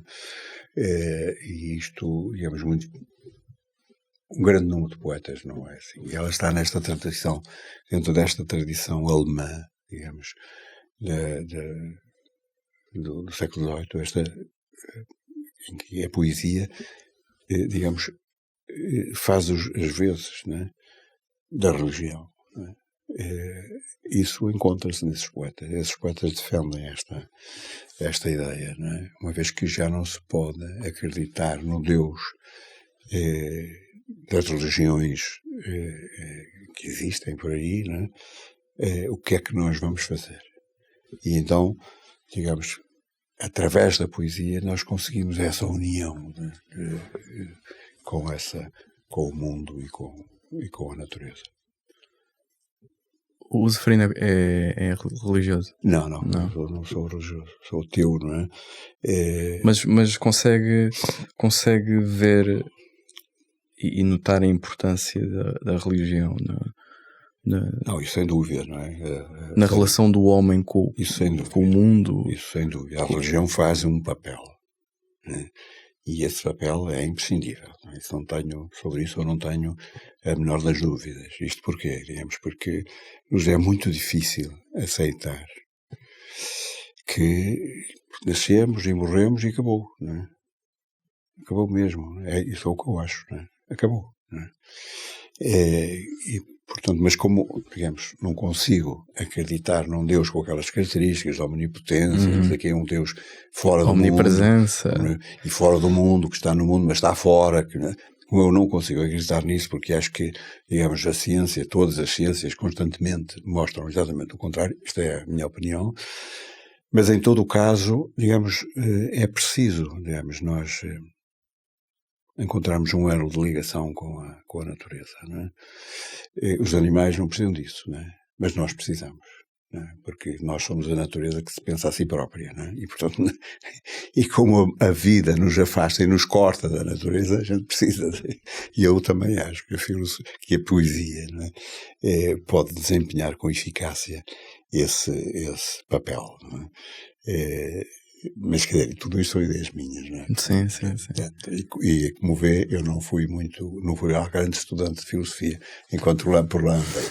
Mas, enfim, quer dizer, estas ideias surgem-me e eu acho, digamos, a poesia da Sofia basta-me.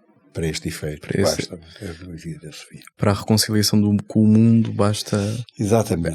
Acha que aqui a poesia, não toda se calhar, mas neste caso a poesia da Sofia serve o propósito da reconciliação do homem com o mundo? Sim, esse era o objetivo que ela tinha com a sua poesia.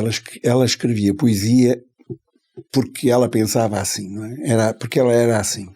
Precisava de encontrar o equilíbrio. Então, há um episódio que eu já contei de vez em quando, que é um dos livros novos que nós publicamos, para além da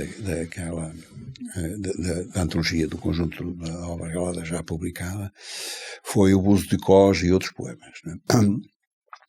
E o livro estava já na tipografia para ser impresso, né?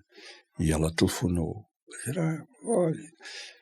E eu disse, está na tipografia, já está, se calhar já começaram. Mas aquele poema das ondas, aquilo não está bem, aquilo não está bem. Ainda vai a tempo. Eu vou ver. Eu telefonei para a tipografia e eu imprimi, mas ainda não tinha começado. Disse, para a máquina. E peguei no poema e fui lá à casa dela levar. E aquilo só à terceira vez aquela resolveu o problema. Porque eu entrava pelas 3 horas da tarde, lá nos sentávamos sempre naquela sala que ela tinha para receber as pessoas, e começava a falar, e falava disto, daquilo, até que eu ouvia e conversava, e tal, não sei o quê, às tantas ela acordava, né? São 8 horas, se calhar eu quero ir jantar. Pois, eu quero. Então como é que a gente faz? Não se preocupe, eu venho cá amanhã, né? Está a ver, digamos, ela lutava com as palavras, evidentemente, digamos, porque este poema, como todos os outros, não é? Aquilo, se tiver uma sílaba a mais, desfaz-se, não é?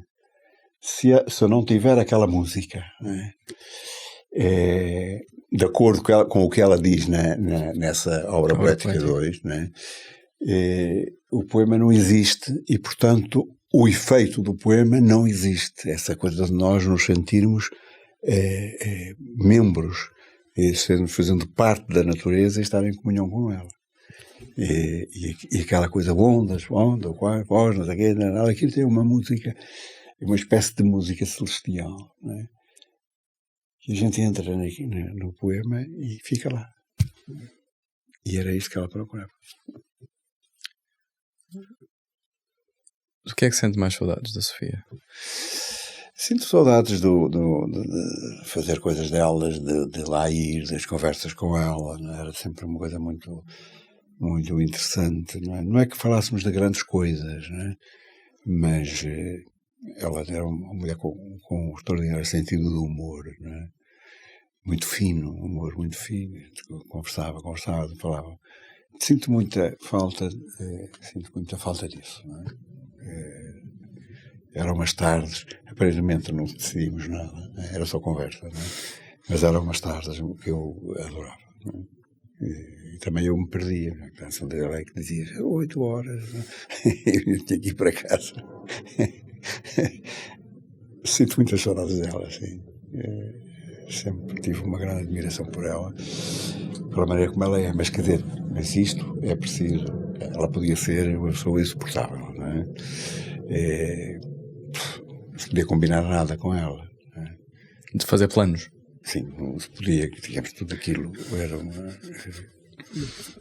era uma pessoa completamente distraída. Uma vez perguntei se ela queria ir a dar autógrafos para a Feira do Livro. Eu disse, depois aquilo ficou com ela a poeira toda, não havia poeira nenhuma. Tudo bem. Mas é preciso respeitar, e há muitas histórias dela, de coisas que ela combinava e depois esquecia-se, depois não sei o quê, não? Os filhos têm N histórias destas, não é? Digamos, para quem vive o cotidiano com ela, eu ia lá tratar de poesia, não é? Sim. De vez em quando tratar de poesia. Portanto, isso não tinha tempo, não tinha hora marcada, não é? Agora, quem tem de tratar das coisas práticas com ela, quer dizer, acho que devia ser uma coisa complicada. Em 2022, ou foi 2021 que recebeu o prémio Vasco Graça Moura? Foi 22. Foi 22. Estamos em 23, não é? Agora também acho que foi em 21, que digamos, foi em 21 declararam o prémio. E por causa da pandemia só me entregaram depois, em 2022. Mais tarde, em 22. Como é que recebeu um prémio que é dado a alguém que dedica, como eu disse no início da conversa, dedica a sua vida inteira? Quer dizer, eu recebi o prémio com duas coisas, com prazer, mas com muita surpresa. Não estava à espera? Não estava nada à espera, não, de maneira nenhuma. Mas deram-me, eu aceitei e sinto muito honrado por isso, não é?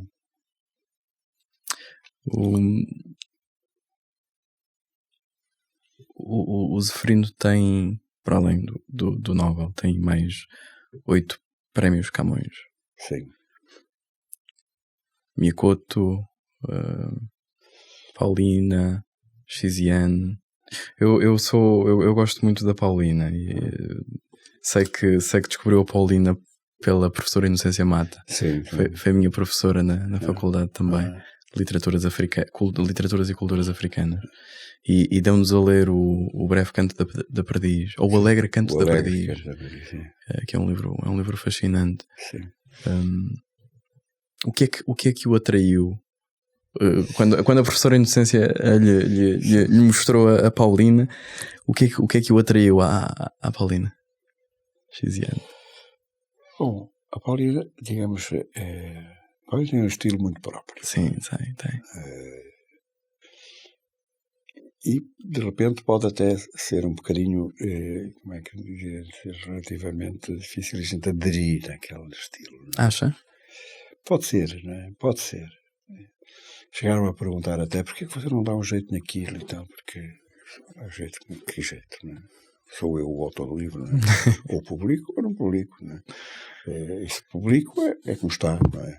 Quer dizer que não possa chamar a atenção pormenor A ou pormenor B, não é? Mas quer dizer, não vou mudar-lhe o estilo, não é? Até por seria uma estupidez.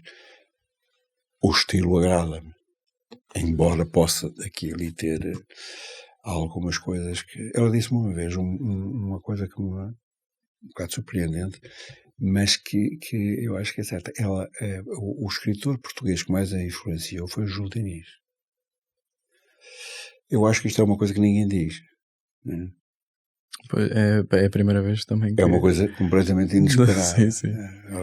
O Essa, o Camilo, não sei, tudo bem. Não é? Agora o Júlio Diniz.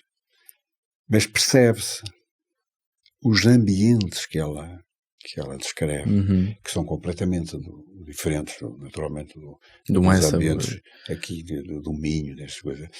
Mas é em todo o caso aquele tipo de personagens. Enfim, digamos, que ela faz com a África, o que o Júlio Diniz aqui fazia com o Minho, no fundo, talvez sim, não é? A Romy, não é? Portanto, a Romy, digamos, e o problema da Romy, e o marido da Romy, que é da polícia, e não liga nada ao que se passa em casa, e não sei o quê, Este é um tipo de temática que poderia pensar nisso. Essa da Uniquetes. Uniquetes, de alguma maneira, é uma telenovela. Se a gente ler aquilo, aquilo é uma telenovela. Né?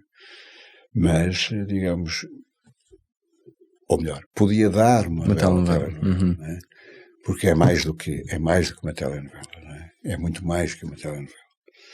E tem uma profundidade muito maior, vai muito mais longe, né? Do que habitualmente aqueles clichês telenovelescos que a gente vê na televisão. Né? Mas eu acho que foi isso mesmo que me atraiu, né? Dessa utilização de um português clássico,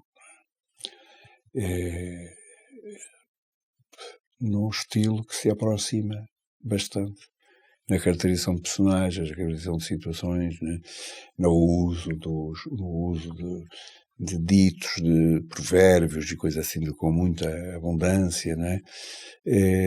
Se aproxima de uma literatura do tipo do Júlio Diniz, né? Que é uma grande literatura, uma excelente literatura, não estou a dizer mal. De menosprezar. Menosprezar isso, não é? Quem nos dera, quer dizer, ver agora aqui também um Júlio Diniz, quer dizer, com a capacidade daquele antigo, não é? E que seja capaz de retratar o mundo rural tal como ele é hoje, porque está por retratar, esse retrato está por fazer. Mas foi isso que precisamente me fascinou. E abriu-lhe os olhos para a literatura africana, a Paulina? Sim, eu já estava... Quer dizer, já tinha com o Miyakoto, não é? Sim, já tinha, né? Mas sim, quer dizer, e nomeadamente para a literatura de Moçambique, né?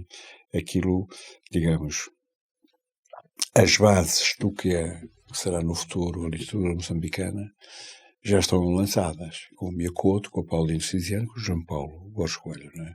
Está ali lançado. São todos eles completamente diferentes uns dos outros, não é?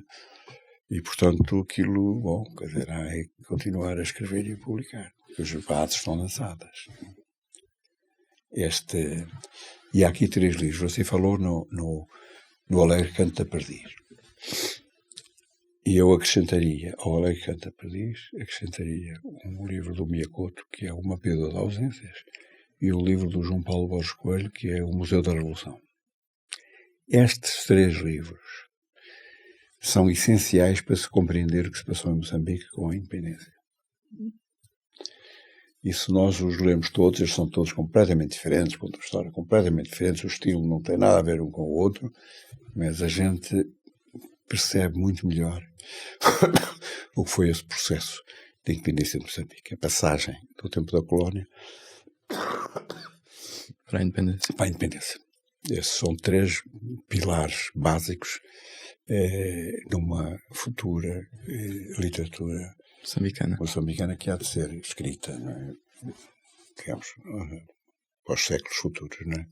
Acho que, portanto, é curioso, não é? Porque, digamos, geralmente isto é difícil de acontecer e é difícil de ver em vida, não é? Realmente é só muito mais tarde, já está já morreu tudo, não é? E vem alguém dizer, olha, aqui, ali, aqui está. Eu acho que também, como você já percebeu, eu sou bastante atrevido em tirar ideias cá para fora, não é? Mas eu acho que isto é muito... Porque este é o grande tema de cada um destes livros.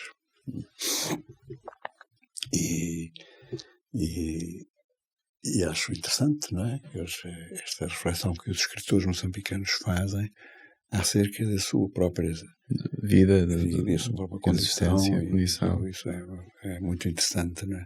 Desse aspecto, a poesia, a literatura moçambicana é muito rica. Faz tensões de se reformar? Bom, digamos, como não é a reforma não é compulsória, não é? Portanto, não tenho que me reformar, porque se eu fosse professor, por exemplo, não é? Isso tinha, não é? Portanto, por lei tinha que me reformar. Como não sou professor, não tenho. Não é? E trabalho numa empresa em que não sinto nenhuma pressão para o fazer. Para eu o fazer, não é? E sinto-me em boas condições para trabalhar e, portanto, não tenho grandes motivos para me reformar. Não é? Gosto do trabalho que faço, não é? Tenho condições para o fazer, o que é que vou fazer para casa? E depois tem outra coisa, não é? Que é, quando eu me reformar, tenho que fazer uma lista de autores, não é? Porque tenho que telefonar a cada um deles antes de ir para casa, não é? Para lhes dizer, olha, vou-me reformar, não é? Tenho com todos eles também uma relação, também um lado pessoal, de amizade, quase, que é muito importante, não é? E ponho-me ali, e depois telefono ao Daniel Sampaio, ao Miyakoto, dizer, olha, ao fim do mês vou-me embora. Vou dizer isto. Está bem, para o mês que vem eu volto a pensar nisso. E tenho andado assim. Zeferino, eu pedi-lhe que me trouxesse um dos seus poemas favoritos para o ler no final. E pedi-lhe que... Eu calculei que trouxesse Sofia. Sim. Eu vou pedir-lhe que diga que poema é que vai ler, e se quiser falar um bocadinho sobre ele pode falar à vontade. Sim. E que depois eu podia ler um poema, mas também podia ler essa arte final, essa a obra arte poética 2, né? A arte poética. É isto, está aqui, né? Se quiser, está à vontade. Tá, pode. Então eu leria isto, não é? Porque, digamos, os poemas dela depois são isto que está aqui, sob a forma de poesia. De poesia, né?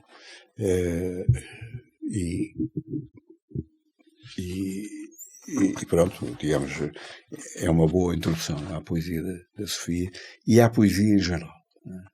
Mas a gente depois pode ir ler outras poesias, ler à luz do que está aqui, né? E acho que entenderemos melhor, né? Eu entendo melhor o Camões Depois de ler isto, né? Ou o Fernando Pessoa depois de ler isto. Então, podes ler. O texto chama-se Arte Poética 2. Né? Aqui, vamos. E diz o seguinte. Diz o seguinte: a poesia não me pede propriamente uma especialização, pois a sua arte é uma arte do ser. Também não é tempo ou trabalho o que a poesia me pede. Nem me pede uma ciência, nem uma estética, nem uma teoria. Pede-me antes a inteireza do meu ser, uma consciência mais funda do que a minha inteligência, uma fidelidade mais pura do que aquela que eu posso controlar. Pede-me uma intransigência sem lacuna. Pede-me que arranque da minha vida que se quebra, gasta, corrompe e dilui, uma túnica sem costura. Pede-me que viva atenta como uma antena. Pede-me que viva sempre, que nunca me esqueça. Pede-me uma obstinação sem tréguas, densa e compacta. Pois a poesia é a minha explicação com o universo, a minha convivência com as coisas, a minha participação no real, o meu encontro com as vozes e as imagens. Por isso o poema não fala de uma vida ideal, mas sim de uma vida concreta. Ângulo da janela, ressonância das ruas, das cidades e dos quartos, sombra dos muros, aparição dos rostos, silêncio, distância e brilho das estrelas, respiração da noite, perfume da tília e do orégão. É esta relação com o universo que define o poema, como obra de criação poética. Quando há apenas relação com uma matéria, há apenas artesanato. É o artesanato que pede especialização, ciência, trabalho, tempo e uma estética. Todo poeta, todo artista é artesão de uma linguagem. Mas o artesanato das artes poéticas não nasce de si mesmo, isto é, da relação com uma matéria, como nas artes artesanais. O artesanato das artes poéticas nasce da própria poesia à qual está consubstancialmente unido. Se um poeta diz obscuro, amplo, barco, pedra, é porque estas palavras nomeiam a sua visão do mundo, a sua ligação com as coisas. Não foram palavras escolhidas esteticamente pela sua beleza. Foram escolhidas pela sua realidade, pela sua necessidade, pelo seu poder poético de estabelecer uma aliança. E é da obstinação sem tréguas que a poesia exige que nasce o obstinado rigor do poema. O verso é denso, tenso como um arco, exatamente dito, porque os dias foram densos, tensos como arcos, exatamente vividos. O equilíbrio das palavras entre si é o equilíbrio dos momentos entre si. E no quadro sensível do poema, vejo para onde vou, reconheço o meu caminho, o meu reino, a minha vida. Isto é uma coisa extraordinária, não é? Quer dizer, a gente pode passar, quer dizer, pode escrever milhares de coisas acerca disto, não é? Porque tal é a riqueza deste breve texto, não é?